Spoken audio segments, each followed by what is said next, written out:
Além de vocês já estarem vendo, Emily, se prepara, que o negócio vai ficar punk pro teu lado. Te prepara. Acompanha as aulas não, pra tu ver o negócio ficar sério.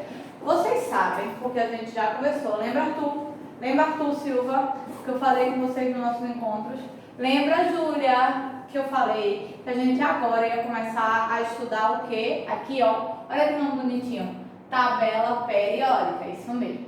Mas falei para vocês também que ele é um assunto longo. Ele é um assunto que tem várias características, que ele tem várias coisas, tem muitos pontos importantes que a gente precisa saber, até porque é a partir desses elementos que a gente vai conhecer, que estão presentes na tabela periódica, que a gente já vai, ó, migrar para um outro assunto de química também muito legal, chamado de diagrama de Linus-Pauling. Só lembra desse nome, que mais na frente vocês vão ver. Então, o que foi que eu fiz? Eu dividi em 3 partes. A senhora dividiu em 3 partes? Eu dividi em 3 partes porque é um assunto muito longo, é um assunto muito extenso, um assunto que pede que vocês façam várias anotações, pede que vocês façam vários esquemas. Então, eu achei por bem, para o bem de vocês, porque vocês sabem que eu sou um amor de pessoa, ó, um amor de pessoa, eu achei melhor dividir em 3 partes. Então, a gente vai começar com conhecendo a tabela periódica, como foi que surgiu a ideia da tabela periódica em si, quais as tabelas periódicas que já foram criadas, como elas foram criadas, quem foram os idealizadores dessas tabelas periódicas, e aí a gente vai depois para a segunda parte, que é entender a estrutura de uma tabela periódica. A gente vai entender como ela foi dividida, por que dessa divisão e dessa classificação, como ocorreu todo esse processo. E por fim, na nossa terceira e última aula sobre tabela periódica, a gente vai conhecer o diagrama de Linus-Pauling, que está presente nesse assunto, e vai fazer a ligação final sobre tudo relacionado à tabela periódica. Tá vendo como eu fiz uma divisão, ó, bem legal, uma divisão bem maneira para vocês, super tranquila para vocês aprenderem e estudarem tabela periódica comigo. Então eu quero todo mundo ligadinho, todo mundo prestando atenção, todo mundo com o seu caderno, todo mundo com as canetinhas, com os marca-textos, tudo que precisa para a gente ter, ó, aquela aulinha introdutória. Hoje vem muita história, vem muita teoria, então eu quero todo mundo prestando bastante atenção, porque, ó, vamos à introdução da tabela periódica. Primeira coisa que eu trouxe para vocês é uma chave. O que é isso? São 2 elementos presentes na tabela periódica que desafio para vocês. Pesquisem, encontre-os e me traga o nome desses elementos. Quem são esses indivíduos que estão aqui sendo representados? E aí vocês vão entender o porquê de estamos na mesa periódica. E aí vamos entender a introdução e o estudo relacionado à tabela periódica. Vamos para o primeiro slide. Eu já começo, ó, a teoria do Big Bang. Ah, isso aí eu sei, professora.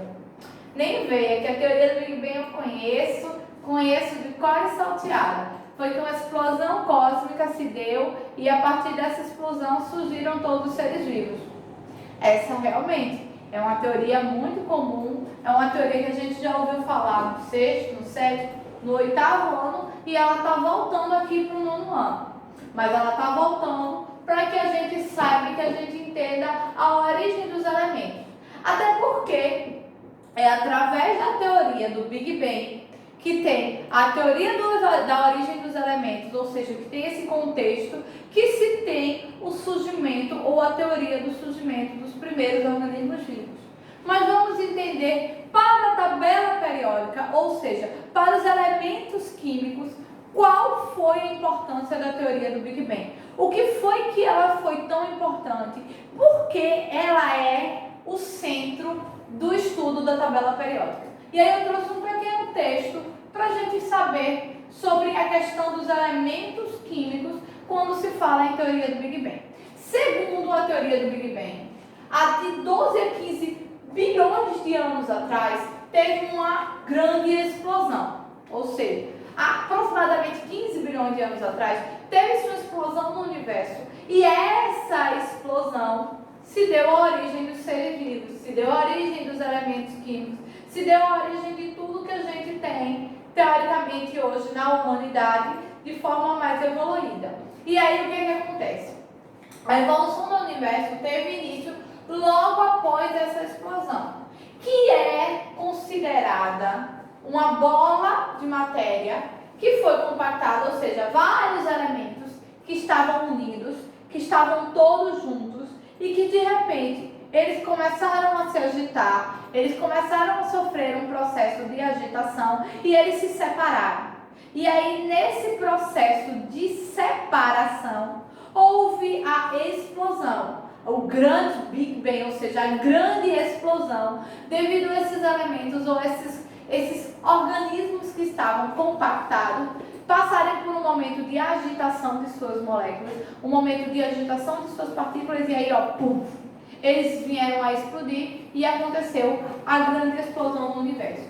E aí, o que acontece? Houve um grande volume de matéria, um grande volume de materiais que foram liberados no universo. E dentre esses elementos que foram liberados no universo, teve a liberação da formação dos elementos químicos. Eu trouxe para vocês como é que é considerado o processo de teoria da explosão do Big Bang, para que a gente entenda como foi que eles consideraram o surgimento desses primeiros elementos químicos. Eles acreditam que há 15 bilhões de anos atrás houve a grande explosão, ou seja, um grande processo no universo, e aí, de 10 a 32 segundos depois, houve a formação dos elementos químicos, ou dos primeiros elementos químicos, mediante esse processo de explosão. E aí, depois que esses primeiros elementos químicos vieram a se formar, depois de 1 segundo da formação dele, eles vieram a passar por um processo de resfriamento. E aí, depois de 300 mil anos, eles passaram por um processo de evolução. E aí, depois desse processo de evolução, 1 bilhão de anos depois, surgiram as primeiras galáxias. E de 12 a 15 bilhões de anos, que é o tempo que se tem, temos o que a gente chama de universo moderno, ou o universo em que nós vivemos hoje. Então, acredita-se que esse seja o salto evolutivo, ou o processo evolutivo que gerou, desde a explosão do Big Bang, a formação dos primeiros elementos químicos. Depois da formação dos primeiros elementos químicos, eles passaram por um processo de resfriamento. Depois desse processo de resfriamento que eles vieram a sofrer, eles passaram por um processo de evolução, ou seja, a primeira evolução considerada, e aí eles passaram a ser considerados estrelas, e aí eles formaram as primeiras galáxias, e depois da formação das primeiras galáxias, houve a formação dos organismos vivos, e aí, 15 bilhões de anos depois, temos o que a gente chama de universo hoje, com todos os planetas que fazem parte, com a Terra e sua grande magnitude, e com todos os seres vivos que aqui habitam, e com todos os elementos químicos que foram encontrados. Frisa essa parte, os elementos químicos que foram encontrados, porque essa é a parte que nos interessa. Porque através desses elementos químicos, ou o surgimento desses elementos químicos, que a gente teve a formação da primeira tabela periódica, que, como tudo e como todos os organismos, passou pelo seu primeiro processo de evolução, e depois do seu primeiro processo de evolução, foi evoluindo gradativamente, até chegar na tabela periódica que a gente tem hoje, com 192 elementos químicos já conhecidos, já estudados, já caracterizados. Vamos embora para a próxima página, ou para o próximo slide. Aqui, como foi a origem dos elementos químicos. Considera que os elementos químicos mais leves, ou seja, os primeiros elementos químicos a serem conhecidos ou a serem estudados, eles se formaram nos primeiros segundos após a explosão. Lembra que eu mostrei para vocês lá no slide passado, naquela cronologia? Volta aí para mim, ó. Aqui, ó, na cronologia, em torno de 10 a 32 segundos, logo após a explosão, pode mudar, teve justamente a formação dos primeiros elementos. Ou seja, foi se estruturado os primeiros elementos químicos. E depois, quais foram os elementos? Depois desses primeiros segundos, vieram os elementos químicos considerados os mais pesados, ou os elementos químicos que têm uma maior caracterização, como, por exemplo, o lítio. Foi um dos elementos químicos que se conseguiu, acredita-se, né, que conseguiu comprovar que também foram dos primeiros elementos a serem formados, a serem estruturados, e que, por sinal, foi a partir dele que teve-se o resfriamento e a formação das estrelas, segundo a ordem cronológica da teoria do Big Bang. E aí, durante o último estágio, ou seja, o último processo de evolução estelar, formaram-se os elementos químicos que a gente mais conhece e que mais fazem parte do nosso cotidiano: o carbono, o oxigênio, o ferro, o enxofre, o silício. Ou seja, depois daqueles 32 segundos, não teve o processo de resfriamento estelar, que durou em torno de 1 segundo, pronto. Depois desse 1 segundo do resfriamento estelar, houve já a formação de novos elementos químicos. E aí, a partir daí, houve-se a formação de quase toda a estrutura química que a gente encontra hoje na tabela periódica. Joga para mim o próximo. E aí vem realmente a história de como surgiu uma tabela periódica. Porque até então, os elementos químicos, eles eram encontrados na natureza, eles iam surgindo e acontecendo de se estudar, de se conhecer, mas como efetivamente se sentiu a necessidade de ter uma tabela periódica? Acontece que, embora alguns elementos, como o ouro, como a prata, como o estanho, como o chumbo, já fossem conhecidos desde a antiguidade, porque foram os primeiros elementos químicos a serem conhecidos, a serem estudados, a fazerem parte desse mundo da química, o que foi que aconteceu? Houve a descoberta de novos elementos. Houve a descoberta em 1669 do fósforo, um elemento químico que até então não era conhecido. Era um elemento que não fazia parte da composição do conhecimento da química, baseando-se lá na teoria do Big Bang, ou seja, lá na explosão, na formação das moléculas, na formação de elementos químicos. E aí, em 1669, um alquimista, Henry Brent, esse aqui, ele descobriu o fósforo. E aí, o que foi que aconteceu? Começou-se a entender que não existiam só aqueles elementos que já estavam ou já faziam parte do cotidiano e dos estudos dos alquimistas e dos conhecedores da química, da física, os conhecedores do ramo científico. Por quê? Até então, um elemento que não se conhecia, que não se sabia da existência, apareceu, se conheceu, se fez presente, ou seja, ele surgiu. Sabe, Emily, assim, ó, pá, como eu surjo do nada na tua tela dizendo vai estudar. Pronto, foi isso que aconteceu. Ele, pá, surgiu do nada, sabe? E aí, quando surgiu esse elemento conhecido como os fósforos, começou-se também a estudar-se mais, e aí mais novos elementos vieram aparecer. Como Caio aparece correndo durante as conferências quando viu que já deu a hora, né, Caio? Como Arthur, que é o primeiro a avisar que vai chegar e só chega lá depois. E aí foi isso que aconteceu. O fósforo chegou, o fósforo abriu o caminho para o conhecimento de novos elementos, e aí novos elementos começaram a ser descobertos, porque começou-se a sentir a necessidade de entender e de conhecer. E aí, quando começou a sentir a necessidade de entender e conhecer como um elemento surgiu do nada, teoricamente surgiu do nada, sabe? Assim, ó, do nada, como o eixo ela surge do nada durante a aula, quando a gente menos espera. E aí foi o que aconteceu. Quando o fósforo surgiu, sentiu-se a necessidade de começar a se estudar mais a fundo, até porque se achava que só tinha-se aqueles elementos que já vinham desde a primitividade, ou seja, o ouro, a prata, o cobre, o mercúrio, que eram elementos que já se conheciam. Então, assim, acreditava-se que só existiam esses. E aí, de repente, surge um elemento novo, começa a se abrir caminhos para se conhecer novos elementos, ou para se pesquisar, para se entender, para buscar. Até porque você descobrir um novo elemento para os alquimistas na antiguidade era um marco dos seus estudos. Como foi para este alquimista? Ele descobrir o fósforo, tornou conhecido mundialmente no ramo, mostrou que ele tinha descoberto um elemento que até então não se era conhecido na natureza. Joga para mim o próximo.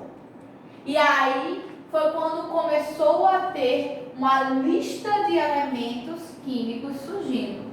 E aí começaram a entender que precisava se organizar, porque estava uma bagunça.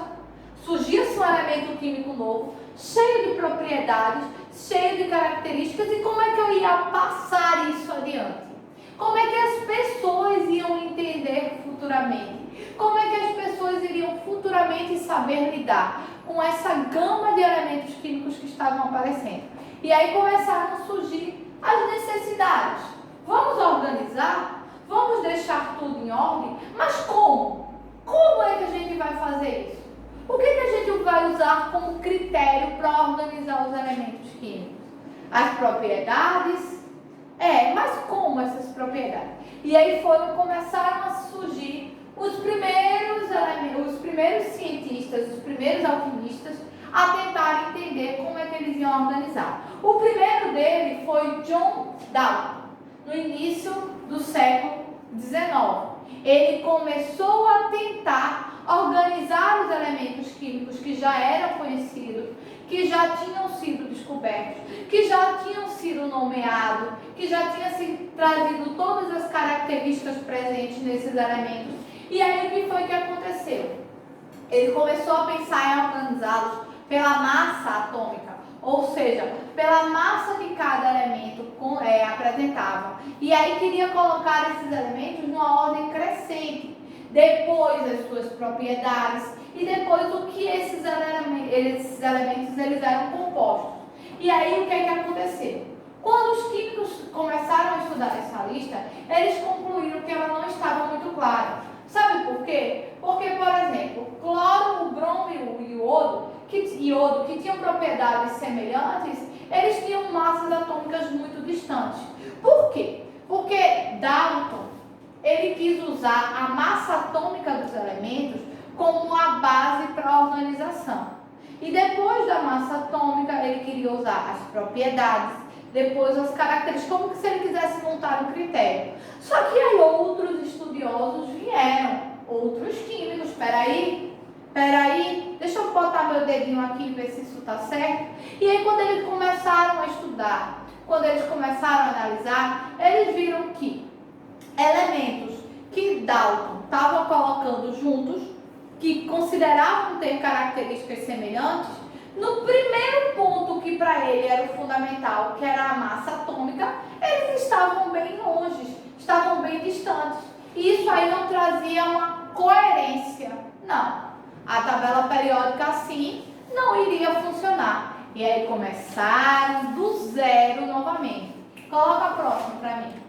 E aí veio em 1829, Joe, não sei dizer esse nome, por isso que eu não vou dizer só o primeiro, e aí tá bom demais. 1809, ele teve uma ideia.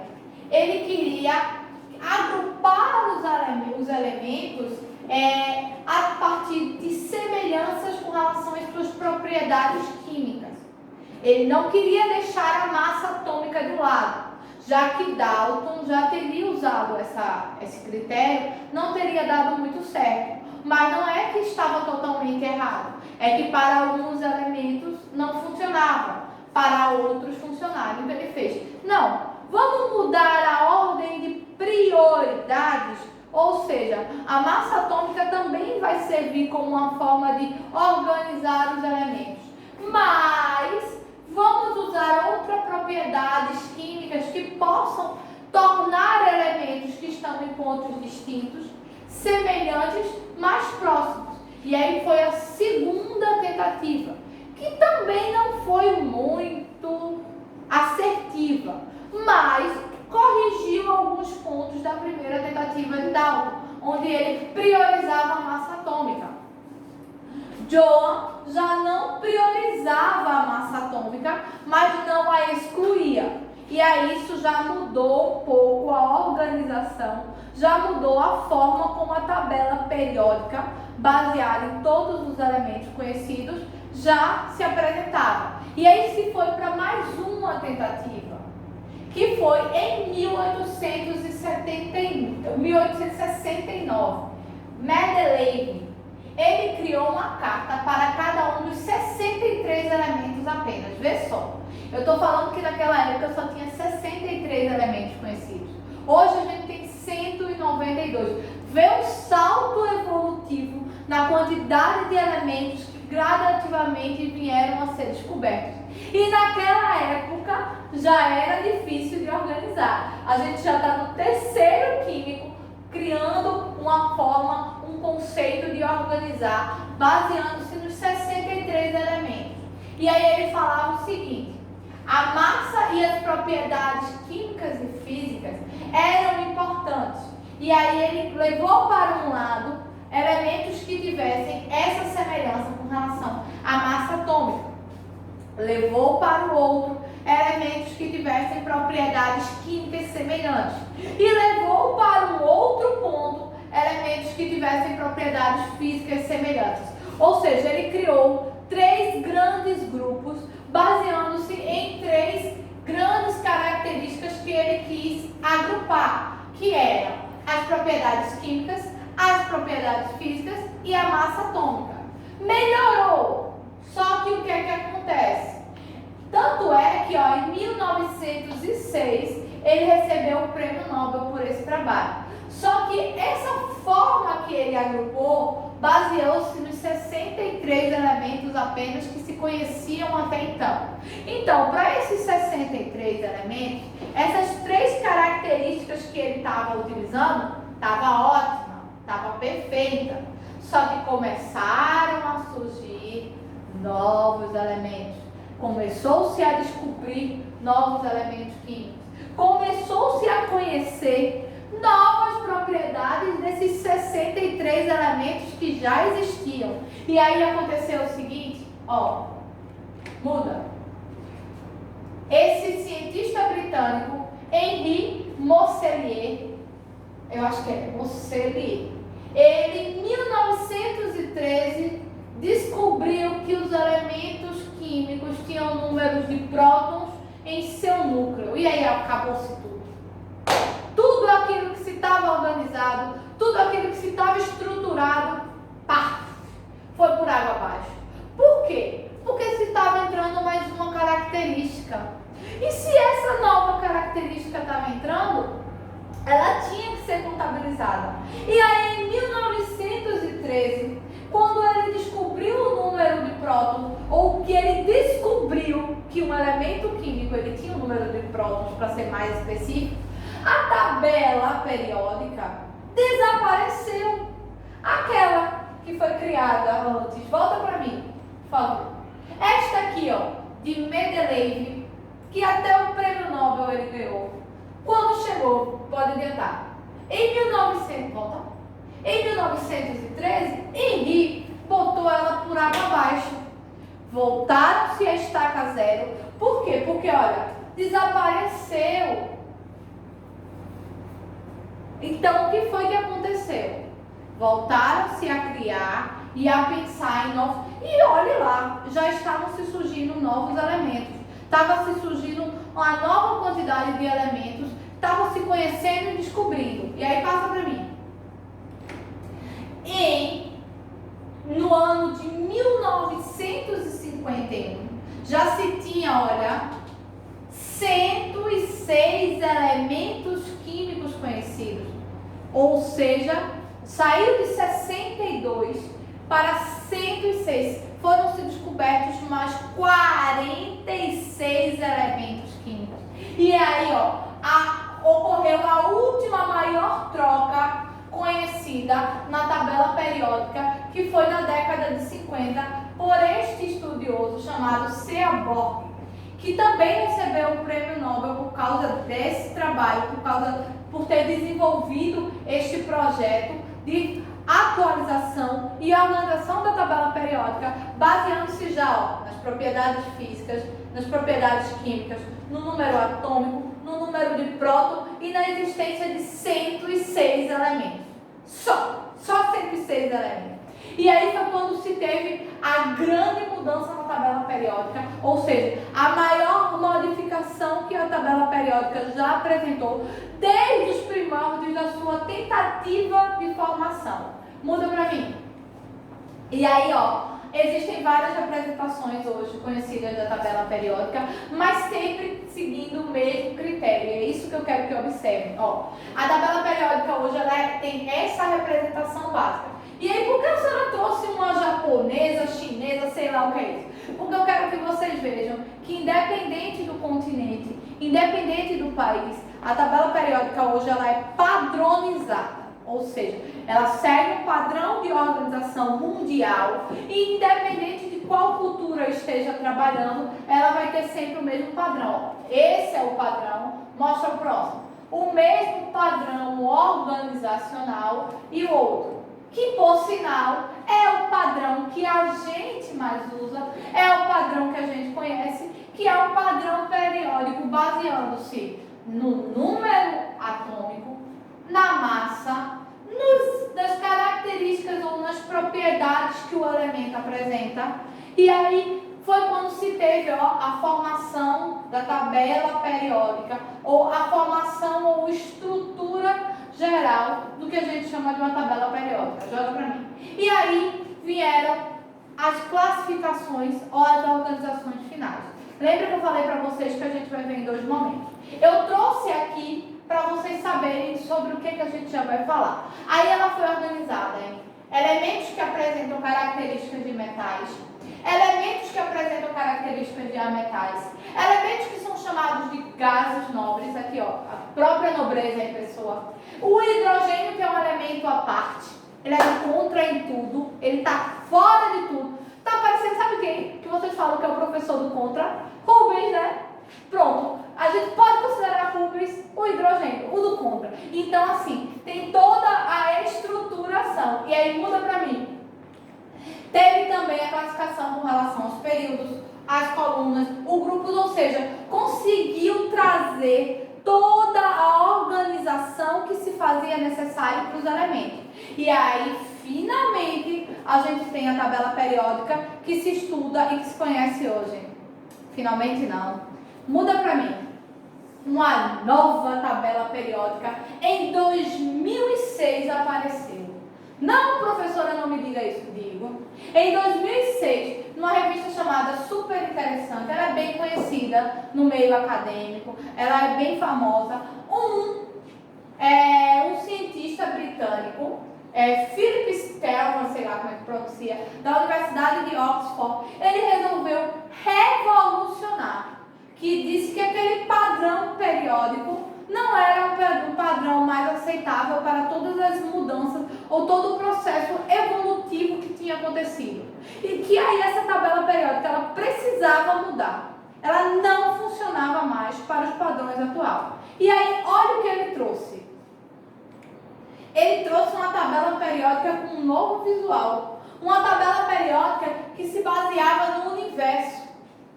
Ela não foi tão bem aceita pela sociedade acadêmica, pela comunidade acadêmica. Mas ele propôs. Era uma tabela periódica que se baseava no universo e que continuaria trazendo todos os elementos, mas eles não estariam organizados naquela forma padrão. Volta para mim, 3 slides. 1, 2, 3.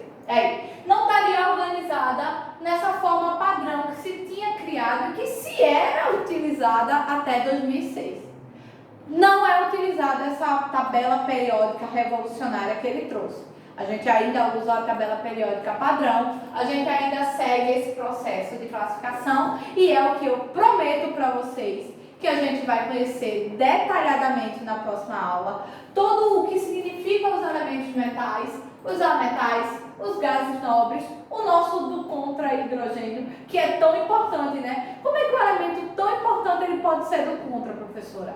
Não é que ele é do contra, é que ele tem propriedades especiais que só ele apresenta. Parece brincadeira dizer um negócio desse, né? Mas é. E aí, ó, ele é um elemento com comportamento único e por isso que ele não está nem aqui, nem aqui, nem aqui. Ele é o exclusivo. E a gente na próxima aula vai conhecer cada uma dessas características e cada elemento que faz parte dessa composição grandiosa e gigantesca que é a tabela periódica. Eu espero que vocês tenham gostado, eu espero que vocês tenham entendido um pouco dessa loucura que foi para uma tabela periódica surgir e na próxima aula a gente se encontra. Beijo!